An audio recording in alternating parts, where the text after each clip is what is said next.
प्रधानमंत्री श्रीमान नरेंद्र मोदी के संसदीय क्षेत्र से हम पूरी दुनिया को यह संदेश देना चाहते हैं कि भारत के दोस्त, विश्वसनीय दोस्त पुतिन भारत में आ रहे हैं, इसलिए उनका स्वागत है।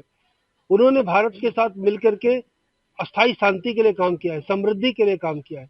रूस एकमात्र ऐसा देश है जो किसी ब्लैकमेलिंग का शिकार या ब्लैकमेलिंग का रिश्ता भारत से नहीं रखता है। वो बार बार टैरिफ बढ़ाने की बात या बिजनेस को खत्म करने की बात नहीं करता है। तो एक विश्वसनीय दोस्त के आने पर स्वागत जैसा होना चाहिए, तलक से आरती से।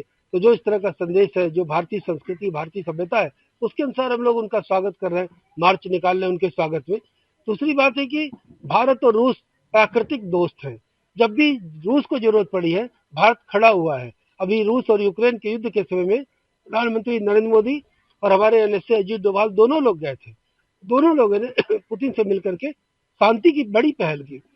अब रूस ने भी देखा, जब भारत ऑपरेशन सिंदूर कर रहा था, रूस एकमात्र देश था जो इस वक्त नहीं किया, उसने तुरंत भारत का समर्थन किया। तो एक दूसरे की प्रभुसत्ता की रक्षा, एक दूसरे की लोकतंत्र की रक्षा, एक दूसरे की सीमाओं की रक्षा करने वाला देश और एक दूसरे की सीमाओं की रक्षा करने वाले नेता, दो नेता ऐसे बड़े नेता हैं जो छोटे देशों की प्रभुसत्ता, लोकतंत्र और सीमाओं की रक्षा करने वाले बने हैं।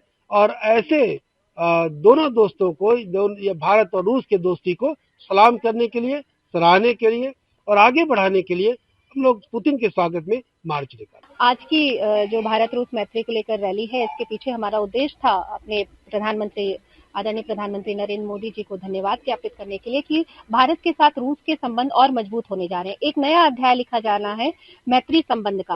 भारत और रूस के संबंध जब मजबूत होंगे तो उसको भारत में सबसे ज्यादा फायदा हमारे देश के युवाओं को होगा, क्योंकि रूस की जो स्वास्थ्य शिक्षा है, तकनीकी शिक्षा है, उससे हमारे देश के युवाओं को बहुत फायदा होगा।